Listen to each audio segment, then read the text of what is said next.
ayos kahapon. Pero sinabi ko sa inyo kung anong pag-uusapan natin ngayon. Sa totoo lang, pinupuruhan nila ngayon si Leandro Leviste, si Kong, dahil sa sunod-sunod niyang expose tungkol sa kapurakutan sa mga Department of Public Works projects. Kung malala nyo, unang-unang nagsalita itong si Congressman Leviste kasi sabi niya yung kanyang district engineer inoperan siya ng 5 to 10% na yan talaga yung SOP na tinatawag sa mga kongresista. Alam niyo itong si Leandro Leviste, bukod sa anak mayaman, dahil ang tatay niyan, yung matagal ng politiko sa Batangas, si Tony Leviste, at ang nanay niya ay si Senadora Loren Legarda. Bukod sa meron ng pera talaga yung pamilya niya, may sariling kita rin itong si Leandro Leviste. Siya yung nagpasimula ng pinakamalaking solar project dyan sa Nueva Ecija at dalawang kumpanya nga yung ginamit niya para dyan. No? Yung merong prangkisa ay ang SP Solar para sa Bayan Project at yung namang nagpapatakbo ng kumpanyang yan na hindi naman siya may-hari ng franchise ay yung SPNEC, no? SPNEC. Now, gaano ka-importante yung mga naging expose ni Sandro Leviste? Well, Sandro Leviste tuloy. Pinagsama ko si Sandro Marcos at saka si Leviste. Baka magalit sa akin si Leviste, no? Na ginamit yung pangalan ni Sandro, no? Kabaliktad na kabaliktaran siya ni Sandro. Kung ganong kakurakuta ng mga Marcoses, si Leandro Leviste naman naninindigan sa malinis na pamumuno. Gaano ka-importante yung naging expose ni Leandro Leviste, no? Leandro Legarda Leviste. Napaka-importante po niyan. Kasi ako, matagal ko na sinasabi na yung mga kongresista, lahat ng proyekto sa kanilang distrito, 5% sa building, 10% sa kalye. Pero ako, wala akong personal knowledge. Bakit? Kasi nung ako'y naging kongresista, ako'y party list. Wala akong kontroladong district engineer. Diyan talaga nagmumula yung korupsyon. Kasi yung district engineer, nagre-report sa district congressman. So, yan yung lutuan. Ang lutuan nila ay merong kontratista si congressman at lahat ng proyekto doon na pinapabid ng district engineer dapat i-award doon sa kongresista, doon sa kontraktor ng kongresista. Dati-rate, may kongresista mga congressman. Ngayon, napakadami na nila sila mismo kontratista. Kaya nga, nagkaroon tayo ng, sino ba dyan? Zaldico, nandyan yung Momo, nandyan din yung si Garjola, no, na puro talaga mga taga-DPWH, sila na rin ang kontratista, at sila pa rin ang mga congressmen. So yung pagbunyag ni Leandro Leviste tungkol doon sa 5% at 10% na normal SOP dati-rate, yan ay importante kasi merong isang district congressman na umamin na ganyan talagang patakaran. Diyan sa Kongreso, ang rule dyan is silence. Dahil lahat nakikinabang, huwag kang maingay. Dahil pag ikaw ay maingay at naapektuhan ang kubra ng mga congressmen, kukuyugin ka. Siguro dahil bata nga si Leandro Leviste at meron siyang mga barkada, kasama na si Kong Miao Miao, no? Talaga wala siyang pakialam. Ang totoo niya, kaya rin wala siyang pakialam, napakadaming pera na ni Leandro Leviste. Kasi nga, nabenta niya talaga yung share sa SPNEC. Now, yung SPNEC ay ibang kumpanya dun sa Solar para sa Bayan. Yung Solar para sa Bayan, yun yung merong prangkisa na sinasabi ni Boying Remulla na hindi po pwedeng ilipat ang pag-aari na walang consent ng Kongreso. Meron pang paglilipat sa shares of stock ng yung solar project para sa bayan sa ibang nagmamay-ari na walang consent ng Kongreso, wala. Kasi hindi yun ang binibentang shares ni Leandro. Ang binibentang shares to the tune of 20 billion ay dito sa SPNEC. Okay? Yung SPNEC, ibang korporasyon yan. Wala yung prangkisa. So hindi yan covered doon sa provision ng prangkisa ng solar project para sa bayan na kinakailangan merong consent ng Kongreso. Now, bakit ko sinasabing pinumpuruhan? Kasi nga, bukod pa dun sa in-expose ni Sandro Leviste, na yun na naman ako, Sandro Leviste na naman ako, patawarin mo ako, Leandro, ha? Patawarin mo ako, yung ginagamit ko, pangalan ni Sandro, na nako-confuse ko, pasensya na, tumatanda. Okay, yung isa corrupt, yung isa hindi corrupt. Hindi ko sinabi kung sino-sino, di ba? Bahala na kayo mag-conclude kung sino yung corrupt at sino yung hindi corrupt. But anyway, alam naman natin na Sandro Marcos 51 billion ang kanyang proyekto, no, dyan sa kanyang distrito at hindi naman niya sa 3 taon. Pinupulaan nila yung 54 billion ni Congressman Pulong Duterte. Hindi naman nila naisip na yung 54 billion, 6 na taon yan. Itong 52 billion o 51 billion ni Sandro, ngayon lang po yan. Hindi yan para 3 taon, parang 1 taon nga lang ata yan. Pero anyway, hindi natin malalaman kasi nawala na nga si Yusek Cabral na nakakaalam talaga kung magkano yung mga napukubra ng mga congressmen na yan. Pero anyway, balik tayo doon sa usapan natin. Pinenta kasi nga ni Leandro Lebiste, yung halos lahat na ng shares niya dun sa SPNEC. At ito naman yung nagpapatakbo ng solar. Pero yung may-ari ng prangkisa ay yung solar project para sa bayan. SPBEC ang pangalan. Iba. Okay? So actually, yung pananakot ni Ombudsman Remulla, sablay. Sablay. Bakit? Kasi hindi nagkaroon ng paglabag doon sa probisyon ng solar project para sa bayan na kinakailangan magbigay ng pagpayag ng Kongreso sa pagbenta ng shares kasi wala namang binentang shares si Leandro Leviste doon sa solar project para sa bayan. Ang binenta niya doon sa SPNEC na hindi naman pinagbabawal. Ngayon, sasabihin nyo, well, that is circumventing the laws. So be it. Pero yan po ay legal avoidance ang tawag dyan. Hindi linabag ang provision ng prangkisa kasi walang bentahan doon sa shares of stock ng solar project para sa bayan, ang binenta ay SPNEC. Pero bukod dun sa sinasabi ko nga na in-expose ni Leandro Lebista yung SOP na 5% at 10% na sinabi ngayon ni Benji Magalong, hindi na po 5 at 10%. Umaabot na ng 70%, wala na napupunta sa project, lahat napupunta na sa bulsa ng mga senatong. Hindi lang yan senatong at congressman, pati Malacanang, dahil sabi ni Zaldico, 100 billion na naging insertion ng ating bangag na presidente sa 2025 budget at another 100 billion dito sa 2026. Ang pinatutuhanan ni Zaldico, siya naglipat ng 25%, 25 billion sa palasyo para sa 2025. Hindi ko ngayon alam na wala na si Zaldico kung sino magdi-deliver ng 25 billion para sa taong ito. Pero kaya galit na galit ngayon ang mga corrupt kay Leandro Lebiste, hindi lang doon sa expose niya ng 5 to 10%, na dinimanda niya ha.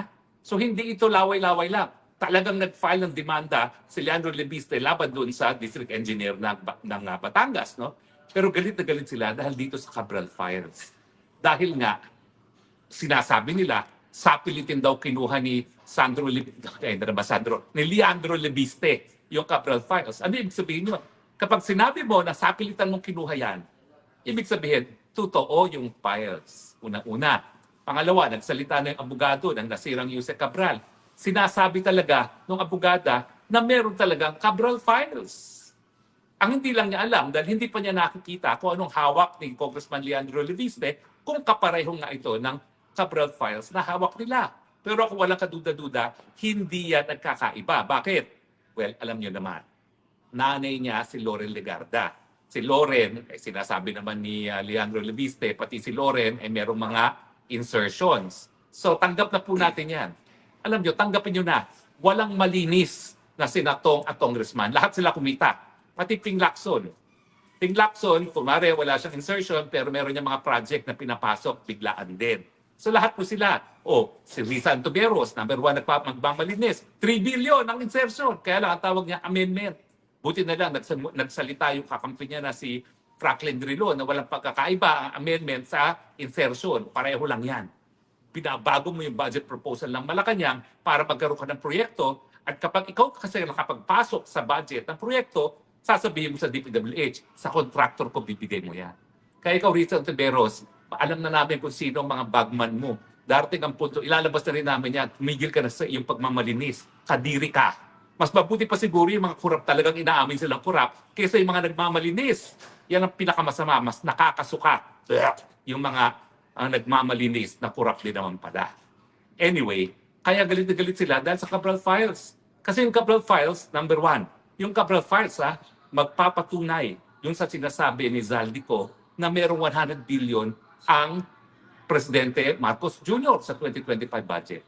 Siyempre, may alam lang yun, si Marcos Jr., si ES, at si Yusek Cabral.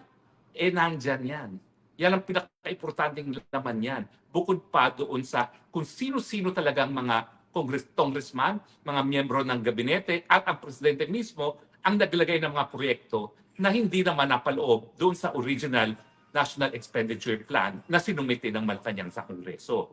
Kasi nga, ang kita kapag mapapatunayan mo na ikaw nagpasok sa pagtao ng budget.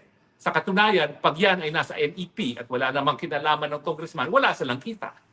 Pero chances are, maski pa dun sa pagpapagawa pa lang ng NEP, alam na ni Cabral kung sinong proponent. At dahil alam na niya yung proponent, alam na niya kung saan pupunta yung SOP. Diba? Yung kurakot. Kaya galit na galit sila dyan sa Cabral Files na yan. Kasi yan ay well documented kung sino talaga mga nag-propose ng project at sino talaga mga kumita dyan sa mga proyekto na yan.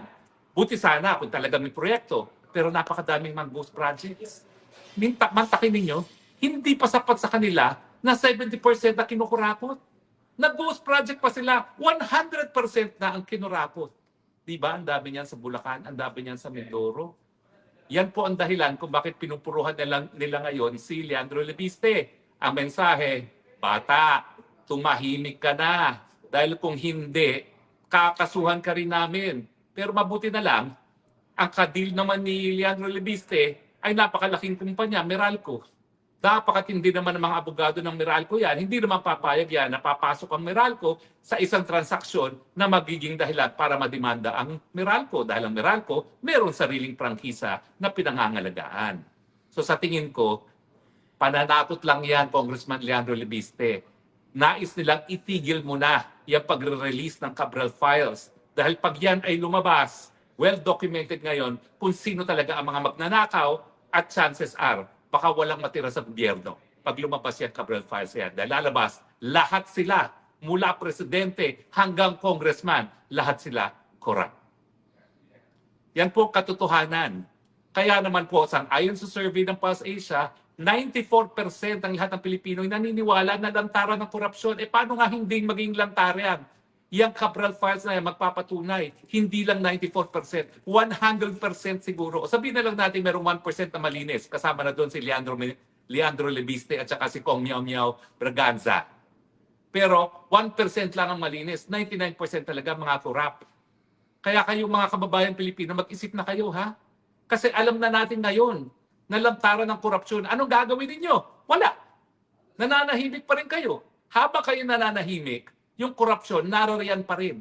Dahil nagsisimula yan doon sa pinakamataas yung presidente mismo na bangag na kurap pa. At kayo, anong gagawin nyo? Wala. Habang kayo nananahimik, pinapatuloy ninyo, pumapayag kayo na mapatuloy itong sistemang kurap. Kaya huwag kayong magrereklamo kung wala kayong nakukuha benepisyo sa gobyerno. Dahil yung pananahimik, yan ang dahilan kung bakit ang sistema ng korupsyon ay nagpapatuloy sa ating bayan. Ang tanong, hanggang kailan kayo mananahimik? Sa katapusan po ng buwan, 31, meron tayong motorcade. Pagkatapos dyan, inaasahan natin na pagdating ng Pebrero, 2 presidente napatalsik na natin sa ating kasaysayan dahil sila'y corrupt. Bakit hindi na natin gawin pangatlong beses? At pwede ba, last time na ito ha? Pag tayo napatagal natin ng corrupt na presidente, last time na nito, kinakailangan ayusin na natin ang sistema. Ang akin mungkahi, tanggalin na itong sistema ng mga kongresista ini-elect o ng district level. Gawin natin ang eleksyon, plataforma, partidong iboboto nang sigurado tayo na meron talagang plataforma de gobyerno, hindi lang mga pangako.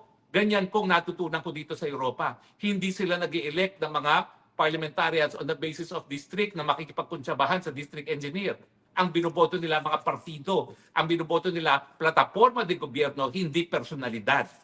At pag ganyan po ang basehan ng botohan, malalaman natin kung ano talagang plataforma de gobyerno na susundin nila.